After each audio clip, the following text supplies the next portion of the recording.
Hey guys, MD Prepper here. Part 3 of the Dollar Tree 72 Hour Survival Kit.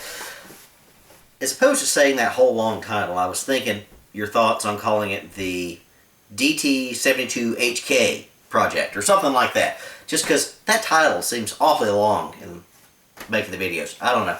If you don't like it, that's fine. Just thinking. I can keep putting it up there if you want. Now, this one's going to be on cutting tools. This is probably the hardest part out of all of Dollar Tree. Because honestly, I don't think any of their cutting tools are worth a darn. There's nothing that I'd rather have for cheap for $2 than this Wahoo Killer fillet knife. Beats the heck out of the rest of these options, but I've not seen anything of this quality at Dollar Tree. So, again, most of us are hopefully in a bug out situation going to have our EDC pocket knives and whatever else on us. So this is just a fun little project to see what you can get by with. But here's what I found in one store, my local closest store here. I've not checked the other one at the gun range because I tend to swing by that one on Sundays, which will be tomorrow. But I'll swing by there tomorrow, see if I find anything better. But this is the best I could do, and I don't think it's very good. Let me start with the one thing I think we probably need to keep in this kit. It's a little cheap 8-in-1 multi-tool. It's basically a knockoff Chinese version of a Swiss Army knife, okay? Not the prettiest, not the best functional, but it's got a lot of stuff. If 1 is none and 2 is 1, well, what's 8? Is that 7? I don't know. Let's go around here. It's got a little hole here on your keychain, something like that. Got a basic blade, standard size of your standard Swiss Army knife blade. If this thing comes pretty dull, you know, shave with this, and you probably not cut yourself either. But part of the rules of this kit, I'd say that if you can modify it at home with stuff you've already got, there's nothing wrong with that. It doesn't have to be perfect out of the box. I mean, we've all got sharpening stones and other stuff like that, so always you can find a rock to sharpen this thing up. So I'm going to sharpen this up, see how it does. It does have a little bit of wobble in it. This is not the best blade, if you see that right there, but for general purpose, little basic small stuff, I think it's going to be fine. Next, you've got your bottle opener and a flathead screwdriver option, which I think is tremendous. You have a can opener on this end, right there. You also have a cheap little pair of scissors. Again, this is just a Swiss Army knockoff, so there's that. On the back side, the most useless part of any Swiss Army knife, the bottle opener, wine cork puller. I've never seen too many wine bottles out in the wild. Phillips head screwdriver here, and your little fingernail pick and file here in the middle, which I seem to be having trouble getting out there. Sorry, guys. So, anyway, forget that. Anyway, it's just your standard little file for your fingernails and all that. For $1, I think this is worth it, even though it's not the best blade. I'm going to sharpen it up, see how nice it can get. So, that's one. I think it's for smaller purposes. For $1, I think that's worth it. The next thing I found that I thought would be decent for a bigger size project, honestly, I hate to say it, was this box cutter razor blade utility tool.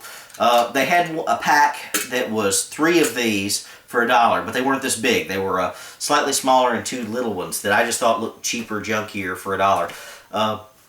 I can go back and get one of those if you guys want to see it, but this one looked fairly robust. Some jimping on the back side here, fills up your hand fairly well. It has an interchangeable blade, it has an extra blade with it, so you get 2 blades. And of course, with this thing, of course they're razor blades, so they're very sharp, and you've got your little segments, which I doubt you can see, of your standard tools that you can snap off once they get dull. So each one of these has 1, 2, 3, 4, 5, 6, 7 sections, I believe, before you use it up. So that's 14 small blade segments. You know, could I gut and skin a fish with this? Yes, I could.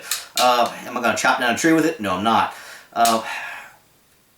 Breaking off twigs, that type of stuff is going to be your basics, other than cutting through things with these things. There's just not a whole lot for wood processing, but you know, I could do some finer work, stuff like that. But again, for general cutting purposes of rope and stuff like that, I think this is going to be fine for $1. Again, you can store it up safe. You don't have to worry about a special sheath or anything. Got a lanyard hole here. And of course, this one came with an extra blade. So that's why I picked this one. I think this is going to be my general purpose cutting tool. Next, I don't like these options, but I bought them anyway just to show you. 2 steak knives for $1. So 50 cents a piece. So if we only want to keep one of these in the kit, I'm going to only say that's going to cost us 50 cents. Very cheap steel, stainless bends. Tang comes to about there, so that's about a 1/3 tang. Way too thin to baton with. Though it does have a fairly sharp edge here at the back. and most of it's serrated, if you can see that there. Serrations are fairly sharp. Could I saw through some small twigs and stuff with it? Yeah, I guess I could, but these things aren't going to hold up as much. But I got them because it was about the only serrated blade I could find. The paring knives, they had them in multi-packs, 4 of them for $1. They were garbage. They were absolute junk unless you're just working on basic fruit. But either of these are going to be just fine. So I did not pick those up. Next, for $1, I got the kind of kitchen knife that I picked up. Again, not my favorite. Tang seems to go to about there. Good plastic grips though. No major problem with that. But again, very, very thin steel. Stainless. It's actually fairly sharp as a slicer. It's going to do okay, but it's too long, I think, for basic woodcraft. You're not building a baton with it. I don't know. And I can always function a basic sheath out of some cardboard and some tape. Again, we're going to use what we get at Dollar Tree. Not going to get too expensive. Next was the bread knife I picked up just because, well, I thought you might want to see it. It's got some pretty wicked serrations on it. So you could use this as a little field saw if you wanted to. Again, very flexible though. So, don't know thoughts about that. But if you wanted a saw for processing wood or twigs, you know, small stuff, I think this may be okay. Again, no real point on it or anything like that, but it's probably okay for as a basic saw. I didn't find anything else that fit that function. So, again, this was $1. Fairly cheap, but give me your thoughts on it, guys. My personal thoughts at present are definitely keep the little 8-in-1 multi-tool. Just assuming you don't have your pocket knife, assuming you drop it, something like that. Yeah, you may already carry a Swiss Army, but again, we're looking for a total kit here, not just what you EDC. So this, I was definitely thinking of keeping.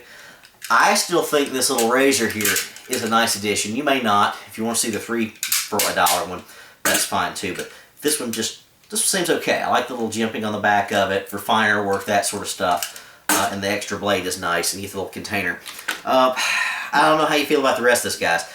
Personally, I'm almost inclined to say none of them. No to any of these, but let me see what you guys think. If I had to keep one, I'd probably keep the bread knife for basic sawing action. I could probably saw through some small twigs, that sort of stuff. I've had to use this to collect some firewood for small twigs and tinder. So, again, nothing for batoning I could find. I didn't find a hatchet for $1 or an axe head or anything like that that I could carve out a handle. So, maybe your your Dollar Trees are better. So let me know what you think. This is all I found for cutting tools so far that just wasn't absolute junk that we didn't want. So, alright guys, MD Prepper. Next part of the 72-hour Dollar Tree kit. Probably coming up tomorrow. I think I'm done for the night with these. Bye.